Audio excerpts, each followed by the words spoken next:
Good evening friends. आज की इस वीडियो में हम लोग क्लबिंग ऑफ इनकम देखेंगे, ठीक है ना। ये विद इन 5 मिनट्स हम लोग कंप्लीट करेंगे, ठीक है। ये रिविजनरी वीडियो है जो कि एग्जाम पॉइंट ऑफ व्यू से बहुत ही इंपॉर्टेंट है। तो आइए स्टार्ट करते हैं। क्लबिंग का मतलब होता है कि किसी दूसरे पर्सन का इनकम को एसएससी के इनकम में ऐड करना फॉर टैक्सेशन पर्पस, ठीक है।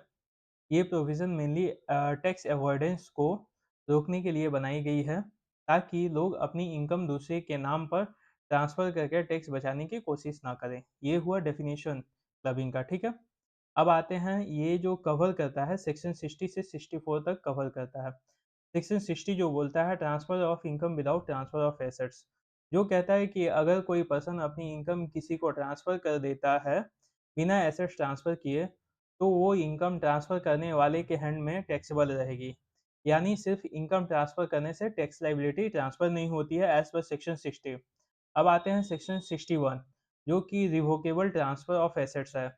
जो कहता है कि अगर एसेट्स को ट्रांसफ़र रिवोकेबल है, यानी फ्यूचर में वापस लिया जा सकता है, तो उस एसेट्स को जनरेट होने वाली इनकम ट्रांसफ़रर के हैंड में टैक्सेबल रहेगी, ठीक है? As per section 61। अब आते हैं रिवोकेबल ट्रांसफ़र, जो सेक्शन 61 के एक्सेप्शन है, ठीक है ना? अगर ट्रांसफ़र रिवोकेबल है सर्टेन कंडीशंस के साथ, तो इनकम ट्रांसफरी के हैंड में टैक्सेबल होगी, ना कि ट्रांसफरर के हैंड में, ठीक है। As per section 61। अब आते हैं section 64, clubbing of income of spouse, minor child etcetera, जो एग्जाम में बहुत ही फ्रिक्वेंटली पूछा जाता है। इस सेक्शन के अंदर कई सिचुएशंस कवर होते हैं, जैसे कि स्पाउस का इनकम।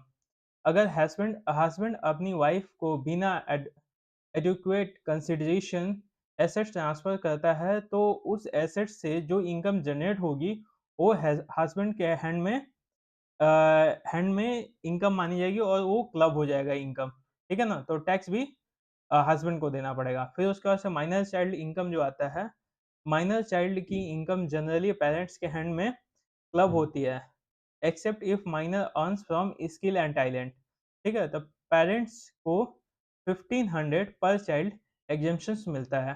चलिए यहाँ तक। फिर उसके बाद से आता है सन्स वाइफ, मतलब डॉटर इन लॉ। अगर एसेट्स ट्रांसफर किया गया है, तो उसे होने वाली इनकम ट्रांसफरर के हैंड में क्लब होगी। क्लियर। अब अपने देखते हैं कि एग्जाम पॉइंट ऑफ व्यू से सेक्शन 60 एंड 61, स्पेशली सेक्शन 64, ये बहुत ही इम्पोर्टेंट है और यहाँ से प्रैक्टिकल क्वेश्चंस आपके आते हैं, ठीक है ना। तो काइंडली इसको बहुत ध्यान से कर लीजिएगा, ठीक है। Thank you and all the best for your exam.